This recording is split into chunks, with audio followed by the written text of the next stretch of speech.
बोलो यीशु मसीह की जय। आज कुछ व्यवहारिक बातें जो प्रार्थना के विषय में हम लोग सीखना चाहते हैं, 3-4 चीज़ें मैं उसमें आपके साथ में कवर करना चाहता हूँ। जो बहुत सारी जगहों पर, बहुत सारे कलीसियाओं में जहाँ पर बहुत सारी आशीष और चमत्कार की बातें होती है, वहाँ पर एक खास बात देखने को आती है।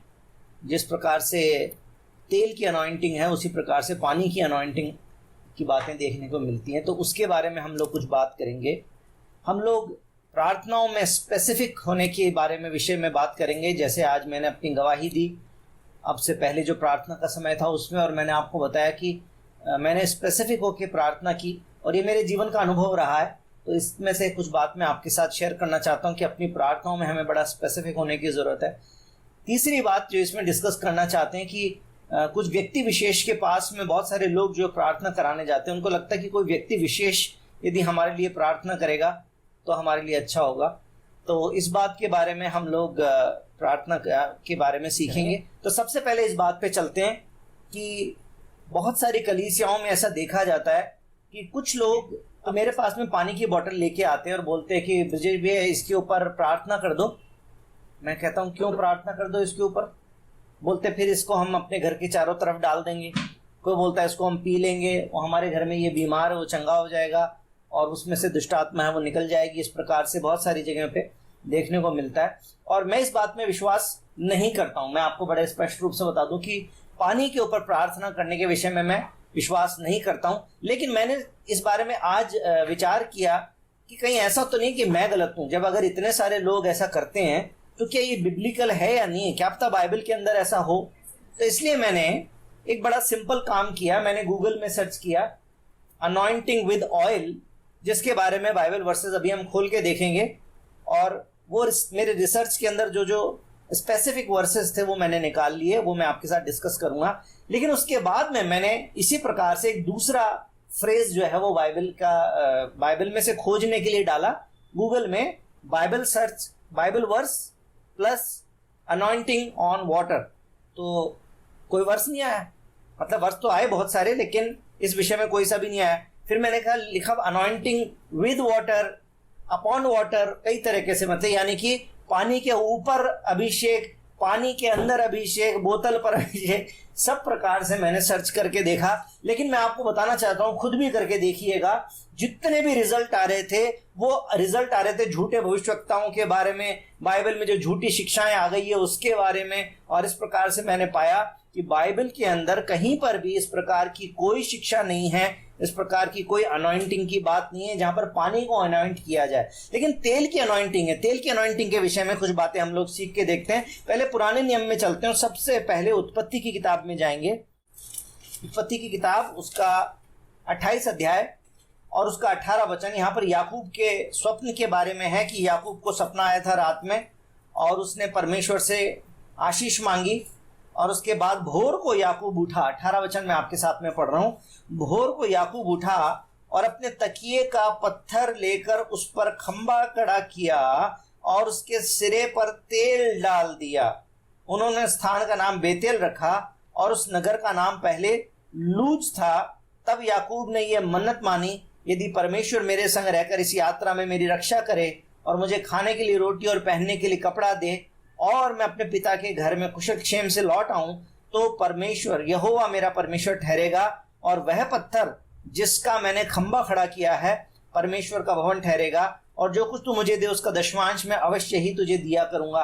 बाइबल की सबसे पहली किताब जो उत्पत्ति की किताब है, उसमें जो अंश हमें देखने को मिलते हैं तेल के विषय में, वो अनॉइंटिंग इस बारे में है कि परमेश्वर के साथ में कहीं ना कहीं एक रिश्ता बन रहा है, परमेश्वर के साथ में एक वाचा बन रही है, परमेश्वर के सामने एक समर्पण हो रहा है और इस प्रकार से परमेश्वर के साथ में जो एक आत्मिक संबंध है, जो पुराने नियम में उस तरह का संबंध नहीं हुआ करता था जैसे आज हम यीशु मसीह के द्वारा संबंध पाते हैं। यीशु मसीह के द्वारा हमारे संबंध ऐसे हैं कि हमें किसी चीज की जरूरत नहीं है, हम बस प्रार्थना कर सकते हैं, अपने पापों की क्षमा मांग सकते हैं, हम अपने दिल की बात परमेश्वर से कह सकते हैं और वहीं से वो संबंध हो जाता है ना। ये आप सबको मालूम है, हमने पहले भी इस बारे में सीखा है कि परमेश्वर ने तो हमसे पहले से ही प्रेम किया है। इसमें कोई छुपी हुई बात नहीं है। बाइबल में कई वर्सेस हैं, यूहन्ना 3:16 जिसको हम गोल्डन वर्स कहते हैं, कि परमेश्वर ने जगत से ऐसा प्रेम रखा कि उसने अपना इकलौता पुत्र दे दिया ताकि जो कोई उस पर विश्वास करे वो नाश न हो परंतु अनंत जीवन पाए।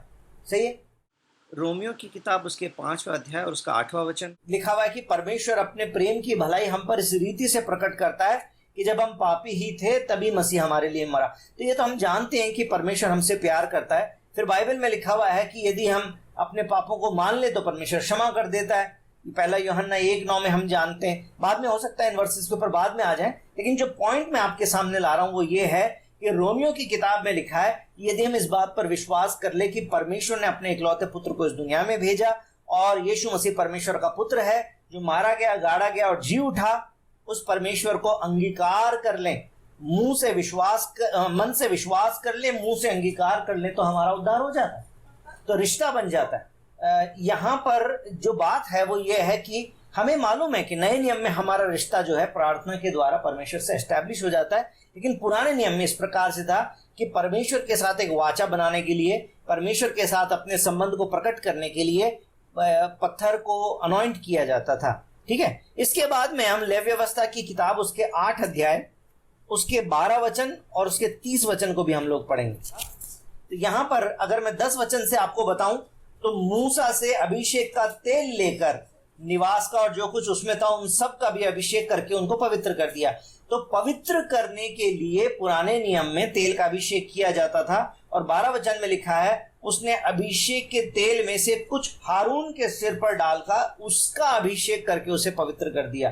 तो परमेश्वर के लोगों को सेवा में ठहराने के लिए, उनको याजक बनाने के लिए, उनको याजक की सेवा के अंदर प्रमोट करने के लिए, आगे लाने के लिए इस प्रकार से अभिषेक किया जाता था, जहां पर तेल के अभिषेक का उदाहरण है। इसी के 30 वचन को जब हम पढ़ते हैं तब मूसा ने अभिषेक के तेल और वेदी पर के लहू दोनों में से कुछ लेकर हारून और उसके वस्त्रों पर, उसके पुत्रों और उनके वस्त्रों पर भी छिड़का और उसने वस्त्रों समेत हारून को भी पवित्र किया। लोगों को, परमेश्वर की याजक को, परमेश्वर के सेवक को पवित्र करने के लिए, उसको अभिषेक करने के लिए तेल का इस्तेमाल किया जाता था। भजन संहिता 23 आपको मालूम है, परमेश्वर का एक दास जो परमेश्वर का भक्त है वो परमेश्वर से इस बात से कहता है कि यदि मैं मौत की घनी वादी से भी होकर गुजरूं तो मुझे कोई डर नहीं है, परमेश्वर मेरा चरवाहा है, वो मुझे हरी भरी चराइयों में लेके जाता है मेरे को और शांत जल के पास में मुझे बिठाता है।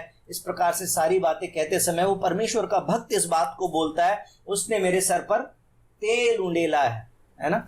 यानी कि भक्तों के ऊपर भी, सिर्फ याजक के ऊपर नहीं परंतु परमेश्वर के भक्तों के ऊपर भी एक अभिषेक जो है वो तेल के द्वारा पुराने नियम में हमें नजर आता है। निर्गमन की किताब उसके 28 अध्याय के 41 वचन को जब हम पढ़ते हैं, लिखा है फिर हारून के पुत्रों के लिए भी अंगरखे और कमरबंद और टोपियां बनवाना, ये वस्त्र भी वैभव और शोभा के लिए बने।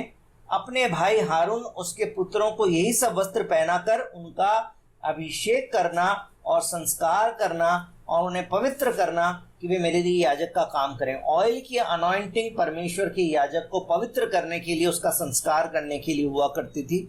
29 अध्याय के 7 वचन को भी जब हम पढ़ते हैं तो लिखा तब अभिषेक का तेल ले और उसके सिर पर डालकर उसका अभिषेक करना। ये बाइबल में बार बार में आता है पुराने नियम में। अब मेरे साथ में आए नए नियम में, सिर्फ 2 रेफरेंस में आपके साथ नए नियम में से खोलना चाहता हूं। मरकुस की किताब उसका 6वां अध्याय उसका 13 वचन हम लोग पढ़ेंगे। और बहुत सी दुष्ट आत्माओं को निकाला और बहुत से बीमारों पर तेल मलकर उन्हें चंगा किया। तो पुराने नियम से लेकर नए नियम तक, जब तक प्रभु यीशु मसीह क्रूस पर नहीं चढ़े तब तक हम इस प्रकार की अनॉइंटिंग जो तेल के द्वारा उसको देखते हैं। यहाँ पर प्रभु यीशु मसीह ने लोगों पर तेल इसलिए लगाया, अभिषेक का तेल इसलिए लगाया ताकि उनको दुष्ट आत्माओं के बंधन से छुड़ा दे, उन्हें बीमारियों के बंधन से छुड़ा दे और उन्हें चंगा करे। याकूब की किताब 5 अध्याय 14 वचन, ये हमारा इस रेफरेंस के अंदर आखिरी वचन जो मैं पढ़ना चाहता हूं। और इसके अलावा अनॉइंटिंग के बारे में, यहां तक कि तेल की अनॉइंटिंग के बारे में भी मुझे नए नियम के अंदर कोई वचन नहीं मिला। यदि तुम में कोई रोगी है, 14 वचन खास तौर पे पढ़िए, यदि तुम में कोई रोगी है तो कलीसिया के प्राचीनों को बुलाए और वे प्रभु के नाम से उस पर पानी मलकर प्रार्थना करे लिखा है क्या किसी की बाइबल में? लिखा है तेल मलकर उसके लिए प्रार्थना। जितने भाई बहन मेरे साथ में जुड़े हुए हैं, अगर कोई चाहते हैं अपनी बाइबल को खोल के आप देख सकते हैं, किसी के बाइबल के अंदर इस प्रकार से लिखा हो कि पानी के ऊपर प्रार्थना करें, पानी के ऊपर अनॉइंटिंग करें, पानी से उसको अभिषेक करें, ऐसा कहीं लिखा हो तो प्लीज़ मुझे बता सकते हैं। बाइबल में पानी की अनॉइंटिंग के बारे में कहीं पर भी कोई बाइबल का वर्स नहीं है। ये मेरे पास में मोबाइल के अंदर बाइबल ऐप हैं जिनके अंदर सर्च किया जा सकता है, मैंने उसमें सर्च करके देखा। मैंने इंटरनेट पे गूगल पे सर्च किया क्योंकि गूगल की सर्च ज़्यादा कॉम्प्रिहेंसिव है, जहाँ पर मोबाइल ऐप के अंदर जो सर्च होती है वो स्पेसिफिक वर्ड के ऊपर होती है। अगर वो वर्ड नहीं मिला तो वो उस सर्च को नहीं करेगा, लेकिन गूगल की सर्च कॉम्प्रिहेंसिव होती है। अगर उसका मीनिंग, अगर उसका भावार्थ भी अगर उसको मैचिंग मिल जाता है तो कहीं पर वो बाइबल के उस वर्स को खोज के ला सकता है।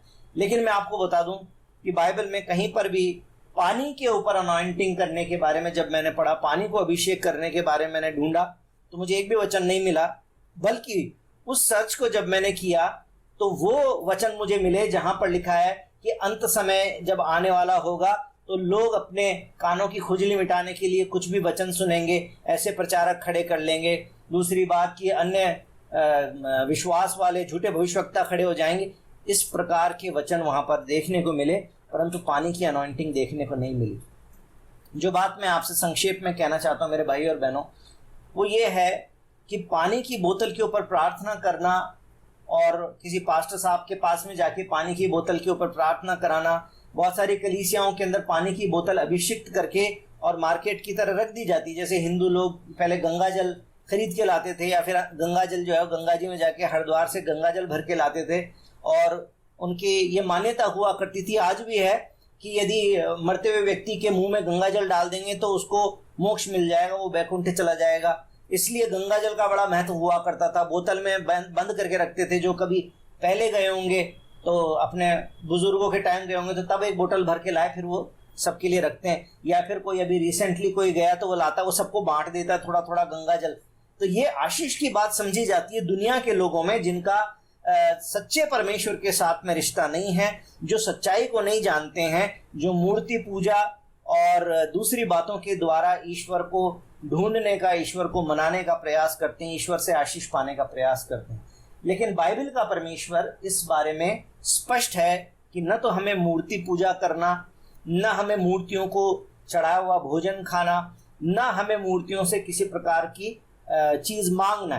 तो इसी प्रकार से हम यदि पानी को अपनी मूर्ति बनाने लगे और पानी की बोतल के ऊपर अभिषेक प्रार्थना करने लगे तो परमेश्वर को एक्सेप्टेबल नहीं है। बहुत सारी कलीसियाओं में ऐसा होता होगा, और ये वो कलीसियां हैं जो बड़ी कलीसियां हैं जहाँ पे हजारों लोग एक एक मीटिंग में आते हैं। और इस दुनिया के अंदर कई बार हमारा क्राइटेरिया ये होता है कि जहाँ पर चर्च में ज़्यादा लोग आते हैं वो कलीसिया तो सही है, वो पास्टर साहब जो कर रहे हैं वो सही होगा, क्योंकि परमेश्वर उनकी मिनिस्ट्री को ब्लेस कर रहे हैं। जहाँ पर 100 लोग इकट्ठे होते हैं उस पास्टर की बात सुने, या जिसके पास में 10,000 लोग एक साथ इकट्ठे होते हैं उसकी बात सुने? ये सवाल कई बार विश्वासियों के मन में खड़ा हो जाता है। इसके कारण जो बड़े चर्चेज हैं उनसे प्रभावित होकर और जिस प्रकार की शिक्षा उनकी है, जिस प्रकार के काम वो करते हैं, वो उसको करने लगते हैं और एक रीति रिवाज में, एक रट में पड़ जाते हैं, जबकि बाइबल के आधार को छोड़ देते हैं। लेकिन हम जो विश्वासी हैं, खासतौर पे हमारे सत्संग का, हमारे मसीह सत्संग का आधार जो है वो परमेश्वर का वचन है। जो बात परमेश्वर के वचन में नहीं है वो हमारे लिए नहीं है, ये हमारा स्पष्ट आधार है। अब इसी से जोड़ के अब दूसरे पॉइंट के ऊपर चलते हैं कि क्योंकि बड़ी कलीसिया है उससे प्रभावित होते हैं, क्योंकि जिनकी कलीसिया बड़ी है, जिसमें ज़्यादा लोग आते हैं, तो उस कलीसिया के साथ में जुड़ना एक बड़ी गर्व की बात समझते हैं और उनसे प्रार्थना कराना ये समझते हैं कि उनसे यदि प्रार्थना कराएंगे तो वो प्रार्थना का उत्तर मिलेगा, है ना। मैं किसी संस्था विशेष का नाम नहीं लेना चाहता, लेकिन मैं कुछ संस्थाओं के बारे में जानता हूं जिनके बारे में आप भी जानते हैं, और उनकी बड़ी बड़ी मीटिंग्स होती है। एक एक मीटिंग में हज़ारों लोग आते हैं, लाखों लोग भी आ जाते हैं।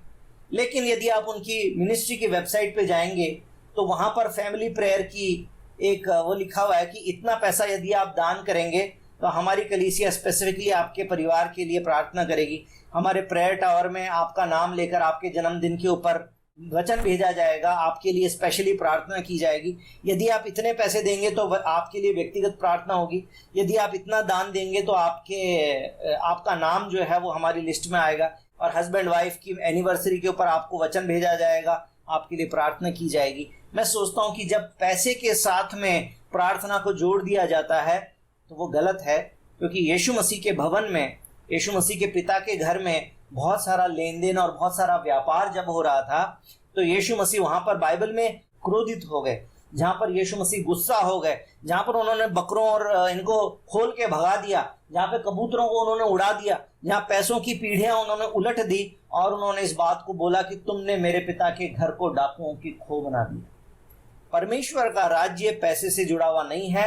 यदि बाइबल के अंदर आप खोजेंगे, नए नियम के अंदर यीशु मसीह शैतान के साथ में जो हमारी लड़ाई है उसके बारे में उतना स्पष्ट रूप से नहीं बोलते। मत्ती, मरकुस, लूका, यूहन्ना, इन 4 किताबों को जब आप पढ़ते हैं तो प्रभु यीशु मसीह शैतान के साथ जो हमारी लड़ाई है उसके बारे में स्पष्ट रूप से इतना नहीं बोलते हैं जितने कि पैसे के साथ में हमारी लड़ाई है उसके विषय में बोलते हैं।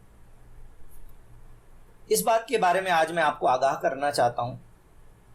किसी व्यक्ति विशेष के ऊपर आप अपना भरोसा जब डाल लेते हैं, और ये अच्छे अच्छे विश्वासी करते हैं, मैं आपको बता रहा हूं, और ऐसी कोई बड़ी बात नहीं है कि हमारे बीच में से भी कुछ लोगों ने ऐसा प्रयास किया हो कि किसी व्यक्ति विशेष के पास में प्रार्थना कराने गए थे क्योंकि वो पॉपुलर है प्रार्थना करने के लिए, या वो मिनिस्ट्री पॉपुलर है प्रार्थना करने के लिए, या वो मिनिस्ट्री के अंदर बहुत सारे उनके प्रोग्राम आते हैं जिसके कारण आपको पता है कि वहां पर चमत्कार किए जाते हैं और उनके बारे में आपने नाम सुना है, इसलिए आप भी वहां पे प्रार्थना कराने गए। या तो स्वयं व्यक्तिगत रूप से चले गए, या फिर और कुछ नहीं तो आपने ईमेल डाल दिया, नहीं तो आपने कम से कम एक बार फोन तो कर दिया, नहीं तो फिर SMS, व्हाट्सएप भेज के आपने उनसे प्रार्थना कराई।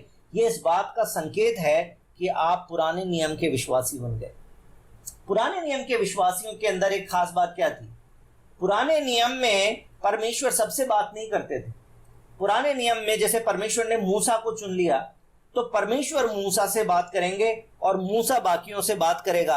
बाकी लोग मूसा को अपनी व्यथा बताएंगे और मूसा जाके परमेश्वर से बात करेगा।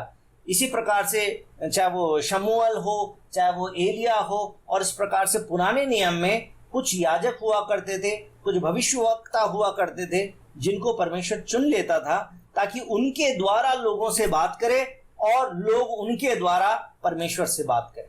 ये पुराना नियम था। लेकिन नए नियम के अंदर ये व्यवस्था नहीं है। नए नियम की व्यवस्था ये है कि आप और मैं, जितने भी लोग प्रभु यीशु मसीह के विश्वासी हैं, हम सभी डायरेक्ट परमेश्वर से प्रार्थना कर सकते हैं। आमीन। मरकुस की किताब उसका 16 अध्याय और उसका 17 वचन जब आप पढ़ते हैं तो वहां पर एक वचन लिखा हुआ है, पढ़िए मेरे साथ में। मरकुस की किताब उसका आखिरी अध्याय और उसका 17 वचन, वहां पर लिखा हुआ है, विश्वास करने वालों में ये चिन्ह होंगे कि वे मेरे नाम से दुष्ट आत्माओं को निकालेंगे, नई नई भाषा बोलेंगे, सांपों को उठा लेंगे, और यदि वे प्राण नाशक वस्तु भी पी जाएं तो भी उनकी कुछ हानि ना होगी। वे बीमारों पर हाथ रखेंगे और वो चंगे हो जाएंगे। ये किसके विषय में लिखा हुआ है? क्या ये किसी याजक के विषय में लिखा हुआ है? क्या ये किसी भविष्यवक्ता के बारे में लिखा हुआ है? नए नियम के अंदर हर एक व्यक्ति, यानी आप और मैं, हम सबको ये परमेश्वर ने अधिकार दिया है। यहां पर विश्वास करने वालों के चिन्ह लिखे हैं। यदि पास्टर साहब विश्वास करेंगे तो पास्टर साहब की प्रार्थना से ये काम हो जाएंगे। यदि मैं विश्वास करूंगा तो मेरी प्रार्थना से ऐसा हो जाएगा। यदि आप प्रार्थना करेंगे, आप विश्वास करेंगे तो आपकी प्रार्थना के द्वारा ये हो जाएगा। तो ये अधिकार जो पुराने नियम के अंदर भविष्यवक्ताओं और याजकों के पास हुआ करता था, ये अधिकार नए नियम में आपको और मुझको दे दिया गया है। ये बात को आप स्पष्ट रूप से देख लें। और पहला पत्रस 2 अध्याय और उसका 9 वचन भी मेरे साथ पढ़िए। पर तुम एक चुना हुआ वंश और राजपदधारी याजकों का समाज और पवित्र लोग और परमेश्वर की निज प्रजा हो, इसलिए कि जिसने तुम्हें अंधकार में से अपनी अद्भुत ज्योति में बुलाया है उसके गुण प्रकट करो। परमेश्वर कहता है तुम याजकों का समाज हो, तुम याजक हो। पुराने नियम में मूसा था, एलिया था और उनके द्वारा लोग बात किया करते थे, लेकिन नए नियम में वो याजक कौन है? आप हैं, है ना? वो मैं हूं। हम परमेश्वर की याजक हैं। तो क्या हमें किसी व्यक्ति विशेष के पास में, किसी मिनिस्ट्री विशेष के पास में एसएमएस भेज के प्रार्थना कराने की जरूरत है? क्या हमें किसी व्यक्ति विशेष के पास प्रार्थना के लिए जाने की जरूरत? इसका मतलब ये नहीं है कि मैं आपसे ये कह रहा हूं कि आप किसी दूसरे व्यक्ति से प्रार्थना ना कराएं, सिर्फ आप खुद ही प्रार्थना करें। मैं ये नहीं कह रहा हूं। हम लोगों ने अभी अभी थोड़े देर पहले प्रार्थना सभा की है, उसमें हमने एक दूसरे के लिए प्रार्थना किया। एक दूसरे के लिए प्रार्थना करना ये हम सभी का काम है। लेकिन जब आप ये सोचते हैं कि ये व्यक्ति ये जो भाई है, ये तो नया विश्वासी है, इससे तो प्रार्थना नहीं कराऊंगा, इसको तो मालूम ही नहीं है वचन के बारे में अभी, और इस वाले भाई से, इस वाली बहन से भी नहीं कराऊंगा क्योंकि ये इसका जीवन तो मुझे ठीक नहीं लगता है, और मैं उस वाले पास्टर साहब से जाके कराऊंगा क्योंकि उनके वहाँ पे तो चमत्कार ज़्यादा होते हैं, उनके ऊपर तो अनॉइंटिंग ज़्यादा है, उनके ऊपर तो परमेश्वर का अभिषेक ज़्यादा है। जब आप ये सोचने लगते हैं तो आप अपने उस पद को जो परमेश्वर ने आपको दिया है, कौन सा? परमेश्वर की याजक होने का, परमेश्वर के विश्वासी होने का, आप उसको खुद ही नकार देते हैं। आप पुराने नियम में चले जाते हैं, नए नियम को छोड़कर पुराने नियम में चले जाते हैं, और जब आप पुराने नियम में चले जाते हैं तो आपके ऊपर पुराने नियम के प्रिंसिपल बैठेंगे। लेकिन यदि आप नए नियम के विश्वासी हैं तो आपको किसी व्यक्ति के पीछे भागने की जरूरत नहीं है, आपको परमेश्वर के पीछे भागने की जरूरत है। अनॉइंटिंग चाहिए तो परमेश्वर से अपने लिए अनॉइंटिंग मांगिए, अपने जो गाइड है, लीडर है, पास्टर है, उनके लिए मांगिए, और विश्वास रखिए कि परमेश्वर हर एक व्यक्ति की प्रार्थना को बराबर रूप से सुनता है। अब इससे जुड़ी हुई नेक्स्ट बात जो आती है वो ये है कि फिर किसकी प्रार्थनाओं को परमेश्वर नहीं सुनता है? जब परमेश्वर ने बोला कि तुम बीमारों पर हाथ रखेंगे तो चंगे हो जाओगे, तो एक 15 साल का बच्चा भी प्रार्थना करेगा तब भी बीमार चंगे हो जाएंगे, दुष्ट आत्मा भाग जाएगी, और 65 साल का बुजुर्ग करेगा तो भी हो जाएगी, बशर्ते कि वो यीशु मसीह के विश्वासी, उन्होंने यीशु मसीह पर विश्वास कर लिया। इतना ही क्वालिफिकेशन काफी है। तो फिर किसकी प्रार्थना नहीं सुनी जाएगी? यशायाह की किताब में आइए। ये बीते दिनों में हमने ब्रीफली अलग तरीके से डिस्कस किया था, लेकिन एक बार फिर से आपके सामने उस बात को लाना चाहता हूं। यशायाह की किताब, उसका 59 अध्याय 59 और वर्स 1 और 2। आइज़ाया 59 वर्स 1 और 2। सुनो, यहोवा का हाथ ऐसा छोटा नहीं हो गया कि उद्धार न कर सके, और न वह ऐसा बहरा है कि सुन ना सके, परंतु तुम्हारे अधर्म के कामों ने तुमको तुम्हारे परमेश्वर से अलग कर दिया है, और तुम्हारे पापों के कारण उसका मुंह तुमसे ऐसा छुपा कि वो तुम्हारी नहीं सुनता। परमेश्वर हमारी प्रार्थनाओं को ना सुने, इसका एक क्राइटेरिया जो है, वो सबसे बड़ा क्राइटेरिया है कि आपके और मेरे जीवन में यदि पाप बना रहेगा तो हम परमेश्वर से मांगेंगे तो परमेश्वर हमारी प्रार्थनाओं को नहीं सुनेगा, उत्तर नहीं देगा। मैं अपने अनुभव से आपको बताना चाहता हूं कि इन बीते दिनों में परमेश्वर ने मेरे मन में एक रिवाइवल किया है, एक बेदारी प्रभु मेरे आत्मिक जीवन में लेके आए, और मैंने प्रभु से अपने हरेक जाने और अनजाने में, कमजोरी और ढिठाई में हुई, छुप के किए हुए और सिर्फ मन के विचारों में हुए पापों के लिए भी मैंने परमेश्वर से क्षमा मांगना शुरू कर दिया। मैं अकेले में प्रार्थना करने लग गया और मैंने प्रभु से कहना शुरू कर दिया कि हाँ प्रभु, मैंने ये भी किया और ये पाप भी मुझसे हुआ और ये विचार भी मेरे अंदर आया और मैंने ऐसे भी किया और मैंने वैसे भी किया। मैंने परमेश्वर के सामने पूर्ण रूप से ईमानदार हो गया। क्यों? क्योंकि मेरे पाप परमेश्वर से छुपे हुए नहीं है। परमेश्वर को मालूम है यदि मेरे विचारों में कोई ऐसी बात है तो परमेश्वर को मालूम है। यदि मेरे मुंह से कोई ऐसा शब्द निकला है तो परमेश्वर को मालूम है। यदि मेरे स्वभाव के अंदर ऐसी कोई बात आ गई है जो एक अविश्वासी के समान है या एक पापी मनुष्य के समान है तो परमेश्वर को मालूम है।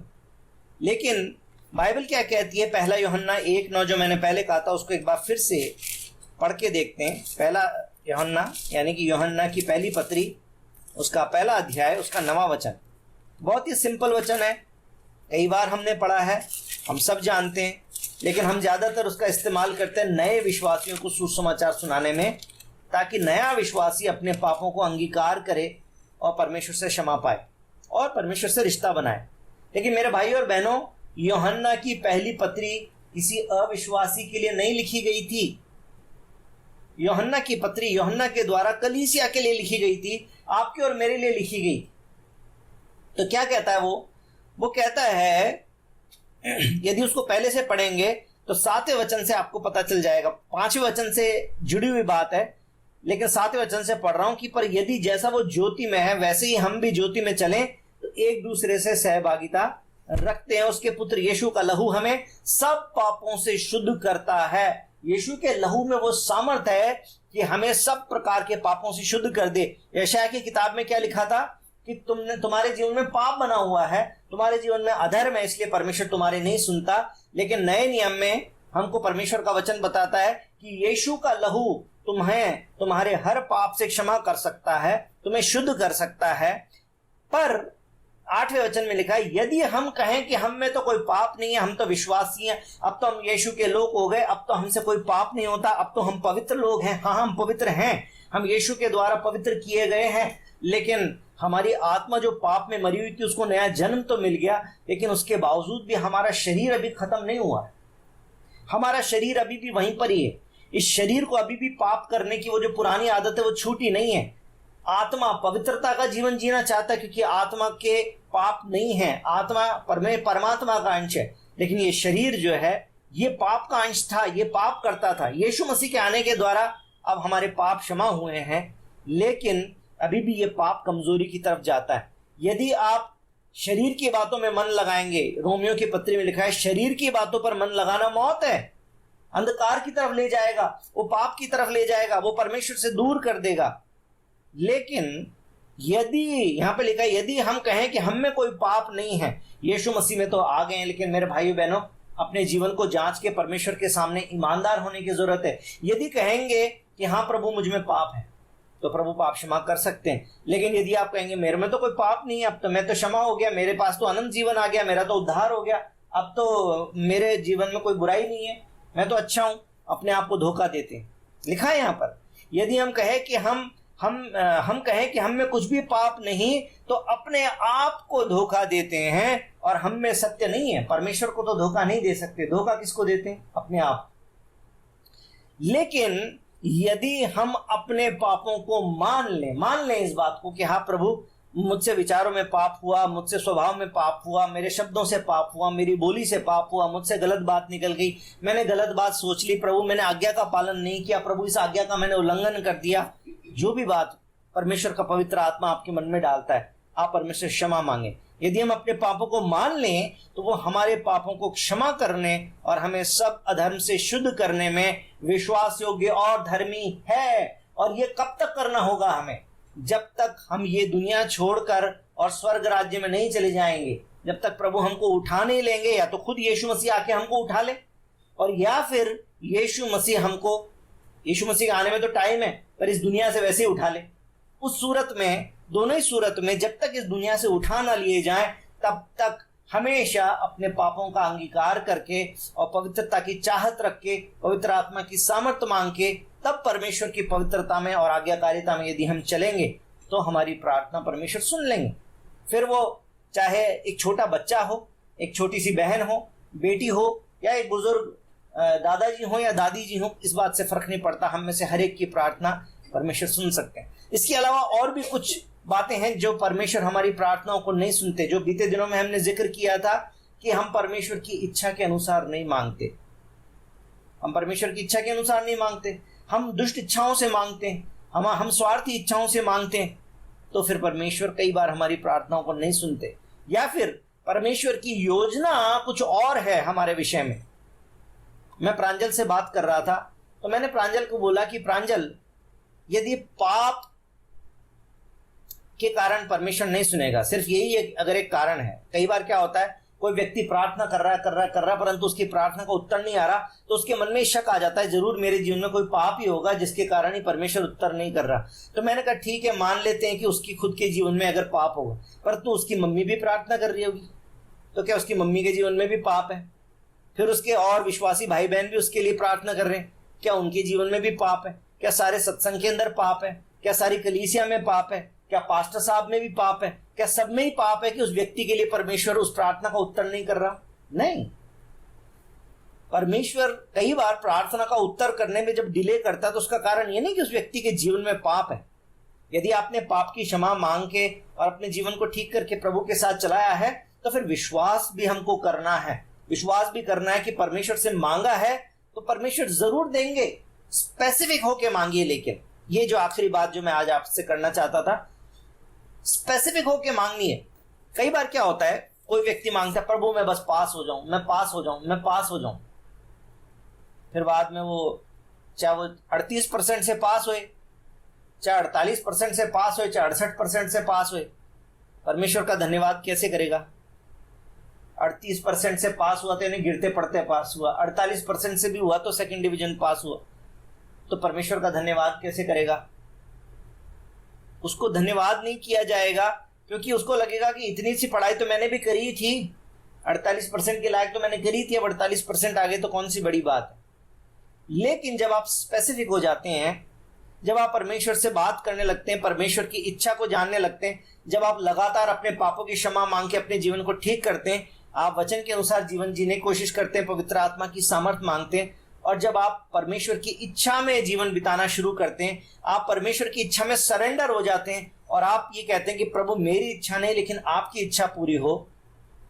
उसके बाद स्पेसिफिकली जब आप मांगते हैं तो परमेश्वर आपकी प्रार्थनाओं को उत्तर करते हैं। आपकी टाइमिंग में और परमेश्वर की टाइमिंग में अंतर हो सकता है। आप बोलेंगे प्रभु 1 हफ्ते में ये काम हो जाए, प्रभु बोलते नहीं 1 महीने में करूंगा। फिर आप सोचते हैं नहीं, ये तो 1 हफ्ता में हुआ ही नहीं, प्रभु ने प्रार्थना को उत्तर ही नहीं किया। लेकिन ऐसा नहीं कि उत्तर नहीं किया, परमेश्वर की योजना उस बात को 1 महीने में पूरा करने की है, तो परमेश्वर 1 महीने में पूरा करेंगे क्योंकि प्रभु ज्यादा अच्छे से जानते हैं। आज मेरी बिटिया जो है वो आके मुझसे थोड़ी सी शिकायत कर रही थी कि मुझे किचन में ये वाला काम नहीं करने दिया, मुझे किचन में वो वाला काम नहीं करने दिया, परंतु कुछ और काम थे जो काम करने की अनुमति नहीं दी गई क्योंकि गर्म तेल के पास नहीं जाने दे सकते, चाकू का इस्तेमाल छोटी बच्ची को नहीं करने दे सकते। तो मैंने उसको बोला कि आपकी मम्मी, आपके पापा आपके विषय में जानते हैं कि कौन सी चीज आपको अभी दी जा सकती है। क्या मेरे पास में जो गाड़ी है उसकी चाबी मैं प्रांजल भैया को दे दूं कि मुझे वो घुमाने ले जाए मार्केट में? तो उसने बोला कि नहीं। मैंने कहा इसीलिए क्योंकि ये मुझे मालूम है कि मेरा बच्चा अभी इस लायक नहीं है कि उस गाड़ी को चलाए, लेकिन एक समय आएगा जब मैं उसको ये गाड़ी भी दे दूंगा।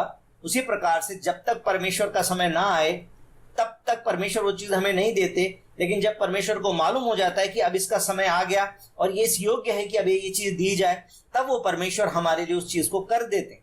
हमें उस चीज का इंतजार भी करना। जब हम प्रार्थना में मांग लेते हैं तो एक जो आखिरी बात जो नोट करने की वो ये है कि हमें विश्वास करना चाहिए कि मैंने अपने पिता से मांगा है। यदि मैं सांसारिक पिता हो के अपने बच्चे की जरूरत को पूरा करता हूं तो मेरा परमेश्वर क्यों नहीं करेगा? और इस बात पर जब आप विश्वास करके और तब परमेश्वर के सामने नम्र और दीन होते हैं और विश्वास के साथ, आशा के साथ आप इंतजार करते हैं, परमेश्वर के समय में उस प्रार्थना का उत्तर आपको मिलता है। तो आज हमने व्यवहारिक बातों को सीखा है कि ये तेल की अनॉइंटिंग जो है ये जरूर परमेश्वर के वचन में, लेकिन पानी की अनॉइंटिंग, पानी पे प्रार्थना करके पानी पिला दो, घर में ये रख दो, घर में वो रख दो, बाइबल को सर के नीचे रख दो, इस प्रकार की किसी भी रूढ़िवादी बात में हमको नहीं फंसना। गलातियों की पुस्तक में लिखा है कि तुम स्वतंत्रता के लिए स्वतंत्र किए गए हो, नए जुए में ना जीतो। दूसरी बात, प्रार्थना जब करे तो किसी व्यक्ति विशेष के पीछे भागने की जरूरत नहीं है, व्यक्ति पर नहीं परमेश्वर पर विश्वास करना है। तीसरी बात, जब परमेश्वर से प्रार्थना करते हैं तो पापों की क्षमा मांग के एक अच्छा जीवन परमेश्वर की इच्छा जान के प्रार्थना करें, और जब प्रार्थना कर लेते हैं तो उस प्रार्थना के उत्तर के ऊपर यकीन रखें कि प्रभु अपने समय में उसका उत्तर देंगे, और धन्यवादी मन के साथ, आशा के साथ उसका इंतजार करें। परमेश्वर अपने समय में हर एक आशीष आपको देंगे। आमीन। बोले यीशु मसीह की जय। प्रभु आप सबको बहुत आशीष दें।